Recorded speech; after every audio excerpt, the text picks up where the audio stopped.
Hello foodies, welcome to our channel. ఈరోజు ఏంటిదంటే మనం సేమియా చేసుకుందాం. సేమియా ఏం చేసుకోవాలంటే మనం ఆనియన్స్ అనేది స్లైడ్స్గా కట్ చేసుకోండి. ఎందుకంటే పెద్ద ఉంటే కొంతమంది తినరు అనమాట, నచ్చదు. ఇన్ కేస్ నాకు కూడా నచ్చదు అనమాట. ఇప్పుడైతే ప్యాన్ పెట్టి నేనైతే 2 స్పూన్స్ ఆయిల్ అనేది పోసుకుంటున్నా. 2 to 3 స్పూన్స్ చాలు. అంటే మనకు పోపుకి ఎంత కావాలో అంత పోసుకుంటే చాలు. మనం ఎక్కువ కూడా వేసుకోవాల్సిన అవసరం అయితే లేదనమాట. నెక్స్ట్ ఏం చేస్తారంటే ఆవాలు, పచ్చ శనగపప్పు రెండింటినీ వేసి వేగనివ్వండి బాగా. ఎందుకంటే పచ్చి శనగపప్పు అనేది వేగనికి టైం పడుతుంది. అందువల్ల వెంటనే వేసేసి కొంచెం వేగనివ్వండి.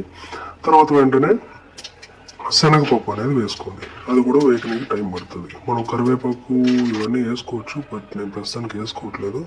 మీరు కానీ పచ్చిమిర్చి, కరివేపాకు కూడా వేసుకోవచ్చు.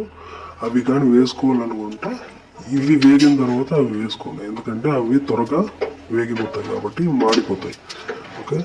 అండ్ దీంట్లో అయితే నేను కొంచెం జీడిపప్పు అనేది వేసుకుంటున్నాను, కొంచెం టేస్టీగా ఉండడానికి.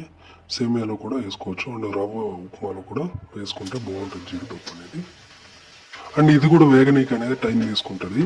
అండ్ ఈ 3 గింజలు ఏదైతే ఉన్నాయో మనకి పచ్చిశనగపప్పు, వేరుశనగపప్పు, జీడిపప్పు అనేది వేగనీకి టైం తీసుకుంటుంది. అవంతా కొంచెం బ్రౌనిష్ వచ్చేంత వరకు వెయిట్ చేసి ఆనియన్స్ అయితే వేసుకుంటున్నాను. ఆనియన్స్ కూడా ఎలా అంటే కొంచెం బ్రౌనిష్ రావాలి, పచ్చిగా ఉంటే తినలేరు. అందువల్ల కొంచెం బ్రౌనిష్ వచ్చేంత వరకు వాటర్ అనేది వేయకండి. ఓకే. దీన్ని ఏం చేస్తారంటే ఆయిల్లో మంచిగా టిప్పుకునే విధంగా అన్నిటినీ తిప్పుతూ ఉండండి.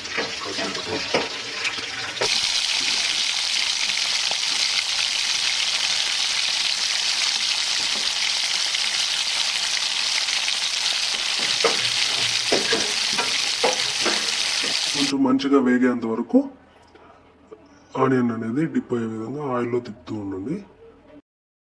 మనకి కొంచెం బ్రౌనిష్గా కనపడాలన్నమాట ఆనియన్స్ అనేది. బ్రౌనిష్ అయితే మనం వాటర్ అనేది పోసుకునేవచ్చు.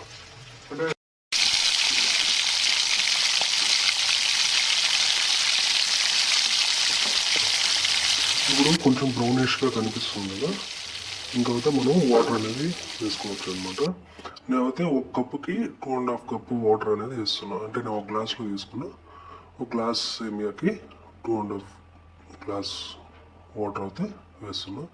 వాటర్ కొంచెం ఎక్కువ అయితే ప్రాబ్లం లేదు, ఎందుకంటే అది మనం ప్లేట్ పెట్టకుండా దాన్ని అలా తిప్పుతూ ఉంటే ఆటోమేటిక్గా వాటర్ అనేది డ్రై అయిపోతుంది. ఎక్కువ వాటర్ అనేది అయిపోతుందో ప్రాబ్లం అనమాట. ఇప్పుడు నేను ఈ వాటర్ పోసిన తర్వాత దీంట్లోనే సాల్ట్ అనేది వేసేస్తున్నాను. ఓకే. వేసేసి కాసేపు ఉంచనివ్వండి. కొంచెం బాయిల్ అవుతున్న టైంలో, వాటర్ బాయిల్ అవుతున్న టైంలో నాకు సేమియా అనేది వేసేయండి. ఓకే. కొంచెం బాయిల్ అవ్వాలి వాటర్ అనేది. బాయిల్ అవుతున్న టైంలో సేమియా అనేది వేసేసి దాన్ని తిప్పుతూ ఉండండి.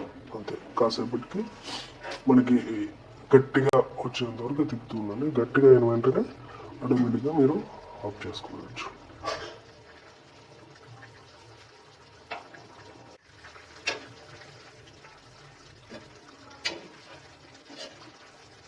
ఇలా గ్యాప్ ఇచ్చి కాసేపు తిప్పుతూ ఉండండి. ఎందుకంటే కింద అడుగంటకుండా గ్యాప్ ఇచ్చి తిప్పుతూ ఉండండి, మొత్తం అన్నీ కలవడానికి.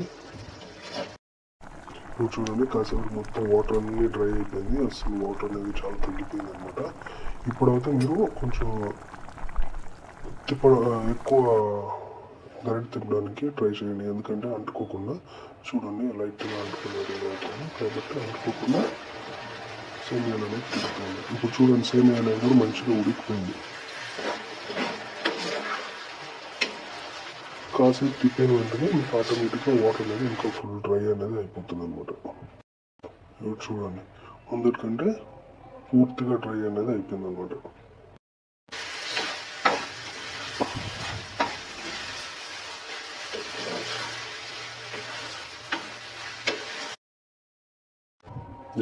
ఇప్పుడైతే చూడండి, అస్సలు వాటర్ లేదు, మొత్తం డ్రై అయిపోయింది అనమాట.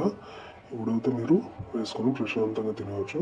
అండ్ ఇంకోటి ఏంటిదంటే దీనికి చట్నీ కూడా అవసరం లేదు, ఎందుకంటే జీడిపప్పు ఇదన్నీ వేసాం కాబట్టి చాలా మంచిగా ఉంటుంది. టేస్ట్ కూడా చాలా బాగుంటుంది. మీరు ఇంటి దగ్గర ట్రై చేసుకోండి. Thanks for watching. Please subscribe చేసుకోండి అండ్ లైక్ చేసుకోండి.